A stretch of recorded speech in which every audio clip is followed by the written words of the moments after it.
It's climate It's day climate day chaos. chaos. 500 days ago, 500 days ago. France told us. Guess what? Carly for Free Arena is gonna be here. Tell you what, today. Just another few minutes. And John Boehner's just announced that's why he's resigning. But John Boehner, the Pope to the the White House. White House. Let me tell you Gonna the tell you real the story. story. This This has been underfoot for a long time. Thank you, Liberty Caucus. The Libertarians, arm of the GOP, has forced forced him out. He He begged like a little girl. Let me keep my job until Pope arrives. They did. They did. Now he's gone. Liberty Caucus, thank you. And who's next? And we want to know We what want to know what Catholics thought of the Pope's Pope's speech I think last week. It It was a missed opportunity. How How do you feel? Catholics on the phone. Now. Catholics on the phone. Because who needs to be civilized? It's going to be third and last hour of Time Factor Radio Show from the Peter Kiewit Institute at UNL. It's me, LH Music, and this is the Time Factor Radio Show. Anyways, every Kick the Theme Music show you don't mind.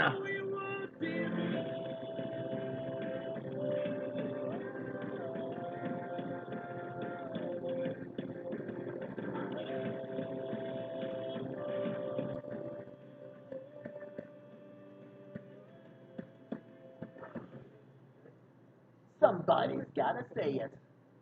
That's why LH Music and Time Factor right inside your radio set. That's why real conservative lives here. This is the Time Factor Radio Show. I just look at Pat. I said, Oh, boy, look at Pat with the audio. John Boehner, with the tears. with the tears, like, with a photo of it. Yeah, it's right there in your show prep. Yes, we're doing a radio show. Yeah, so we can. For God's sakes. In your descriptive words. So you give me a Give photo. me a photo. So you give me a photo. Look at that. Wow. Yeah. Give me a look at this. You know, Pat said, I know it Pat doesn't doesn't work as well in on radio. radio. No, Pat, it doesn't work that way. On radio. On radio. Good effort. Good effort. Just remember this, Pat, next time he starts thinking he's only on television and not on radio. Oh, Lord have mercy. 4 or 5 times a week. Hear the racism? I heard. It really is. Oh, God. It's my nature to enjoy it. The nature of yours. Oh. Okay. Okay. I want to go to James in Ohio. He's a Catholic, and I want to hear from Catholics and Now I want to hear Carly Farina and announce and go to Catholics. Can you imagine what would happen if the Pope passed the Planned Parenthood, stopped the motorcade, got out, got on his knees, prayed, got back into the motorcade, and just drove away. Drove away. Wouldn't have to give a speech. Wouldn't have to say anything. Okay, now, here it is. majority in the Senate. That has not been true until 2015. But now we have them. And so specifically, I've called Let's on talk to Republican Carly leadership in Farina. both She's the on the House line. and the Hello. Senate to do 3 very specific things. 1, pass a border security bill. My goodness, we've been talking about border security for 25 years. Pass a border security bill. Number 2, pass the REINS Act. The REINS right now. I Personally, I'm not a Catholic. Personally, I would have. I'm not Catholic. I'm a Christian Episcopalian. And this is telling us about Catholic communists in America. And how we should be more like the Catholic communists. What's the proper percentage of a speech that should be spent on Catholic communists? Zero, whatever. My opinion is 0%. But maybe that's just me. James, Catholic from Ohio. Welcome to the Welcome to the program. Time Factor Radio Show. So far, what do you think?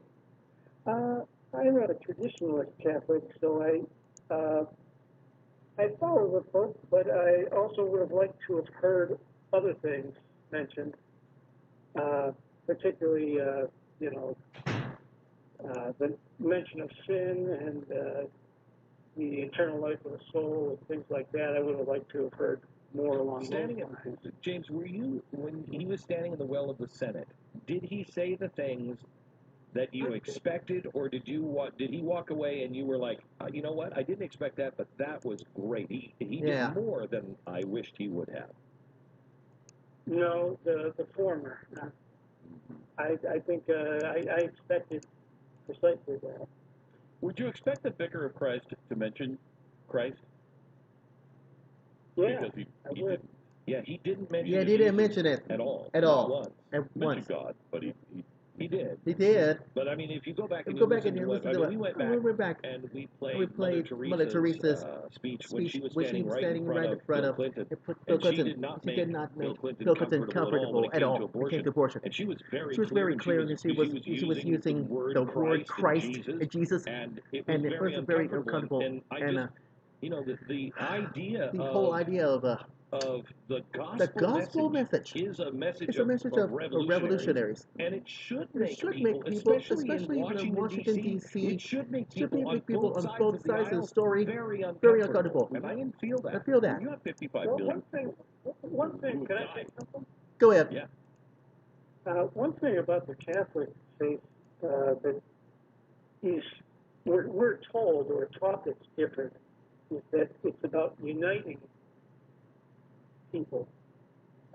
So I guess there's a good and a bad way to do that, but the Catholic faith is always about uniting people. It should be done some kind of James, James, I got to tell you something. I appreciate your phone calls. Thank you for bringing up that point. I think it's true. That is true. That the message of the gospel is about uniting people. But at the same time, Jesus said, I've come and I'm coming to set the Father against the Son and the Holy Spirit. Families. I'm going to do that. I'm going to do that. He does want everybody to believe, united on truth. And when you are this far away from the truth, that's when you expect somebody to be uncomfortable. And honestly, honest to God, was anybody uncomfortable yesterday, except for those people who have been on the front lines fighting for what we believe to be gospel principles and truth? Was anybody really uncomfortable?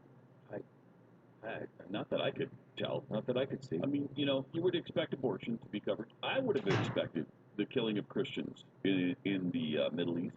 He kind of covered that. He kind of covered it. Kind of covered that. With more than a line? No. Pornography? No. You might mention that. I don't know. There are a lot of moral issues, I thought, that could have been covered. Pretty much. I just see this. I just see this. It's mind-boggling to me. Handled nicely. I was just so shocked and disappointed. I read the speech. I got an advanced speech a couple of hours ago. I read it now. Okay, the guy doesn't usually go on speeches. So maybe this is what he's planning, but he's going to lower the boom someplace. No, he didn't. He didn't. Now, I'm not a Catholic, so I can I'm not a Catholic. I'm a Christian Episcopalian. I like him. I like Catholics. Personally, like him a lot. I was just really shocked. And if I were somebody who was a Catholic that had been standing on the front lines of some of these social issues, and he said nothing about them, Lord! I think I'd be a little upset today. Greg in New Jersey, Good Time Better Radio Show. Hey Glenn, my thoughts on the speech and the Pope's emphasis in general on global warming, they mirror yours except for this. I don't even know if I really like this guy because my fear is, one of them is that Glenn Beck is more Catholic than the Pope, especially when it comes to abortion. Hello. I love what you're doing, and I'm a conservative Catholic who spent 20 years convincing my Adventist wife to become a Catholic, and she did in 2011. Wow. And, my goodness. And now we both listen to you, and I'm thinking, Glenn's a Mormon, and I'm thinking maybe I should check that out because I go to church, and I mean it starts from the top down with the Pope. But I go to church and hear nothing on any of the things that you're talking about: abortion, the Christian Holocaust in the Middle East, and I'm wondering, where's the leadership? May I just say, Greg, I don't ever want to be accused of trying to convince people to come to my church or anything else. Because that's not my message to anybody else. My message is this: we all of us have to look what our church is doing. And what our faith is telling us, and our faith and our understanding of the gospel message and our prayers. And at least in my prayers, and the way I've read the gospel, it says stand up. And we need that to happen all of the churches and all of our faith. And I know a lot of great Catholics. I know a lot of great Catholic priests that also believe it is a time for action. I will tell you this. When I was over when everybody's over, the last Pope, Pope, when he was when he's doing doing the Cardinal Cardinal conclave, conclave, and they were loading up loading the up the Cardinals. condos. This is what I This is what I learned learned behind the scenes. I learned from Cardinals. As we were standing in these giant old rooms in the Vatican, and the history is so deep there. And as I'm talking to these guys, I learned something really important. They great. taught Oh, me. there's a Cardinals. When there is there's a deep war that is not only happening in the Catholic Church, it's happening all around the world. It's happening in all of our churches. But there is war going on right now inside of the Catholic faith. And it is a war on communism or collective salvation, liberation theology, and social justice over God's justice and individual salvation. And the message of the gospel. Now, these are the Cardinals that I was handing out. And they were saying that this is a battle being fought right now by, what was his last name? Benedict? The last one was Benedict Arnold. He said, Benedict is good. The reason why, this is one Cardinal saying, the reason why you're seeing so many Cardinals being named here is because Benedict is trying to set up the next conclave. He's trying to set up when the next Pope is coming in, and he dies, and when he dies, that he knows that it will be one that is against liberation theology, is for individual salvation. Because there is a war going on right now, and Benedict is trying to set it up for the future. Now that's what I was told at the time. If that is true, that plan would work. Because what? This guy is not somebody who believes in liberation theology. He believes in socialism, and he is not standing up for. I don't want to say this. He didn't yesterday stand up for the truth doctrines of the Catholic Church that make the Catholic Church so great. When I was standing at a pro-life rally, and it was led by all of these priests who had toiled in that field for so long. And they were saying, where are the churches? Where is this, everybody? And I couldn't say anything about the Catholic Church until the Catholics are there, and they've been leading this fight. But even when it comes to abortion, there is a disagreement in the Catholic Church on abortion. And so the Holy Father comes out and says, okay, here's what I'm going to do. We're going to forgive for this jubilee year. We're going to forgive anybody who's had an abortion. Well, I think that's fantastic. That's fantastic. It's fantastic that he's trying to say, you know what, if you've had a mistake in your past, let's forgive and let's come together. But at the same time, where is the chastisement? Where's the stick that says no more of this? This is destroying lives. Not only those who are killed, but where's the stick that says you are destroying your own life? We can stop and right now we say let's not dwell in the past. Let's forgive and forget. But while we do that, it is also really important now that we come and say enough of the killings. And I'm so saddened by the missed opportunity. Greg, thanks for your call. Kelly in Kentucky. You're a Catholic? Kelly? Mine's 6. Mine's 6. Kelly, are you a Catholic? Catholic. Yes, I am. Okay. Good. What'd you think?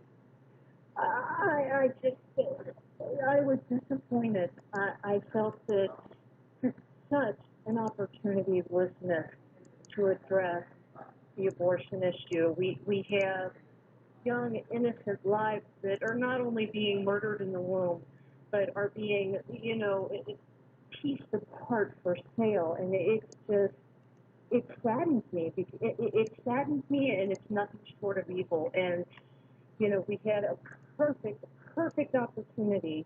Could everybody change the world? Change the world. He could have changed the world yesterday. Absolutely. Make people uncomfortable. I heard you use that phrase with your last caller. Make them uncomfortable. we need to be uncomfortable about this issue. I even found myself going back and reading the transcript over lunch yesterday, thinking I had to miss something. I had to miss something. Maybe I had a stroke. I don't know, but No, you didn't. I read it. I read it as well, and what jumped off the page to me was, and by the way, all you Catholics who think that communism and socialism is neat and liberation theology, let me show you a woman who was so blinded by communism that that people say that she believed communism and Catholicism were one in the same, and he holds her up and does 2 paragraphs about her. Yeah. The only ones you made uncomfortable were the conservatives. Yeah. Who were running for president, because they're going to get asked about this The over and over now. The conservative We as Catholics, conservatives, right? conservative Catholics. Like Marco You Rubio, stand- he's going to have a tough time. Us conservatives. Really, Rick Santorum is going to have a tough time. Tough. Wow. Kelly, thank you so Kelly, much thanks so much for your phone call. Back to the phones For the in phones, just a just